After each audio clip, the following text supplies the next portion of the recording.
Mlada družina si je zaželela klasično atrijsko hišo.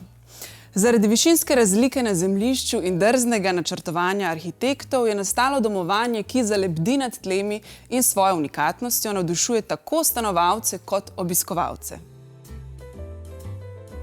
Tik nad Novim mestom stoji tale drzno zasnovana montažna lesena hiša za mlado družino.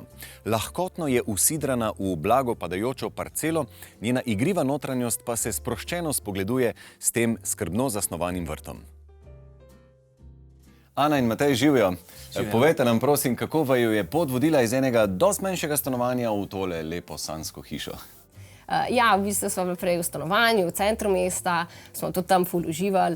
Smo pa v bistvu družina, ker smo ful aktivni, smo zelo radi zunaj, tako da smo v bistvu pogrešali vrt in pa sem se odločila, da pa bi poiskala parcelo, zgradila hišo. Pridružila se nam je še nova družinska članica, tako da smo rekli, ja, da z veseljem gremo v hišo. Ja, ko sva se lotila tega projekta, malo se vozila po Novem mestu, kam bi pač se midva preselila, nam je bila ta parcela vedno pri srcu. Takrat sicer ni bilo tukaj še nobenih hiš okoli, tako zelo prazno je izgledalo, zelo prostorno, in tudi sama parcela je izgledala zelo ravna. To nam je bil en izmed najbolj pomembnih stvari, ker takrat sem imela nekako vizijo, da bo najina hiša nekako tako ravna, pa ta vrt.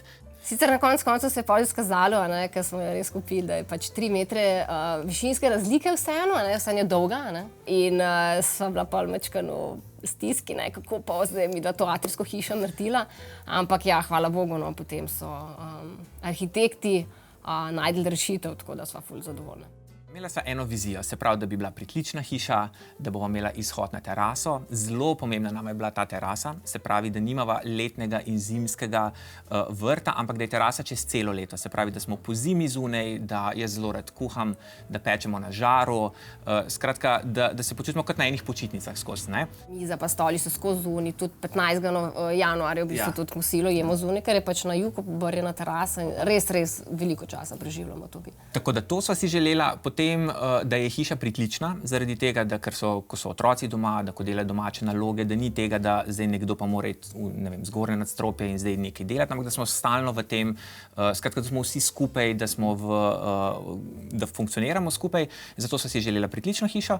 Zdaj, glede na to, da je pa teren padal in da smo potem videli, da je bo treba tudi podkletiti, se je pa na koncu izkazalo kot odlična rešitev ravno za vso kramo, če lahko tako rečem, ki jo pri hiši potrebujemo, se pravi od kosilnic, vsega, koles, smuči in imamo dejansko vse lahko pospravljeno v spodnjih kletnih prostorih, kar je odlično. Ja, tukaj je bila težava sama parcela, že sama lokacija ceste, kot tudi naklon terena. Na srečo smo imeli mlada investitorja, ki so bila pripravljena izzivov, zaradi tega nismo hoteli narediti neko pač klasično gradnjo z nekim podkletenim objektom. Tako da smo si zamislili dejansko eno pritlično hišo, ki bi bila na višjem nivoju, z nivoja vrta in bi zaleptela se strani ceste.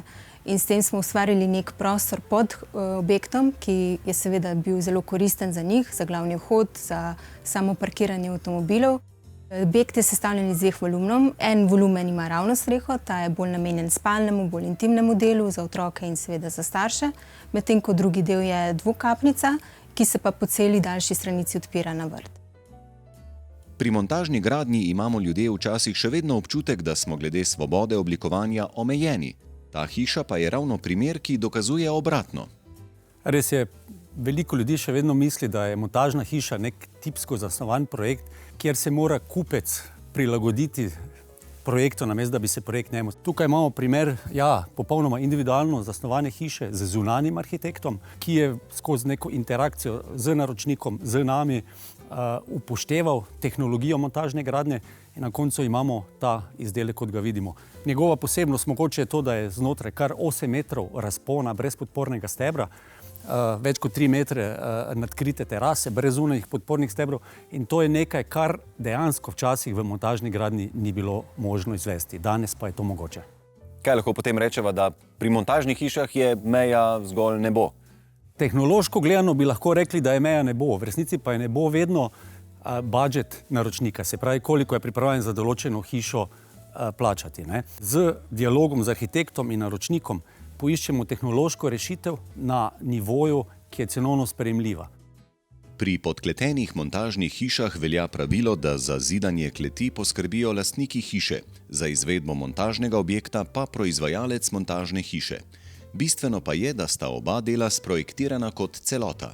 Se pravi, velikokrat se dogaja ravno to, da nekdo prevzame zidani del, proizvajalec montažni del in seveda potem zadeve ne gredo skupaj, kot bi morali iti. Zato je tako pomembno, da pride tudi projektiranje iz ene roke. In smo tudi tukaj, se pravi, ne samo montažni del, ampak tudi zidani potem sprojektirali za fazo PZI projekta, vključno z elektro- in strojnimi inštalacijami. In s tem zagotovili, da potem tudi dejansko zgornje stene nalegajo na stene kleti, kot je to potrebno. Gospod Lukič, kaj je še pomembno, če se človek odloči za montažno gradnjo? Pri odločitvi je izredno pomembno izbrati zaupanja vrednega izvajalca, kjer se ni potrebno vtakniti v vsak detajl, ker tudi pri avtomobilu ne pogledamo, kakšni so batni obročki ali je motor v redu, ampak zaupamo blagovni znamki.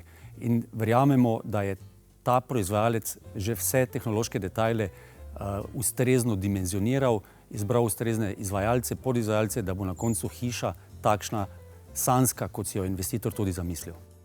Lastnika na slikovit način opišeta, kaj vse je bilo potrebno, da je nastal dom, kakršnega sta želela.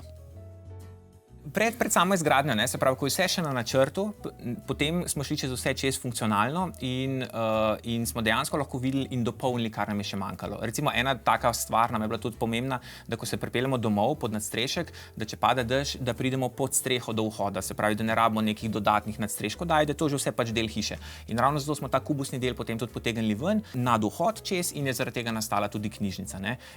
Fino pri teh montažnih hišah, ker že prej vse načrte v bistvu narediš, v bistvu še preden je prvi cegel po domači, čeprav ni postavljen, ti že točno veš, kako bo hiša izgledala, točno veš, kater kavč bo, omare. Kako je pa potem potekalo? Kdaj je bila hiša sestavljena? Hiša je bila sestavljena zelo hitro v parih mesecih, potem pa sva mi dva dejansko še si vzela majčkeno časa, da smo še stvari dokončali noter, tako da gre izjemno hitro, v 3 mesecih, ja.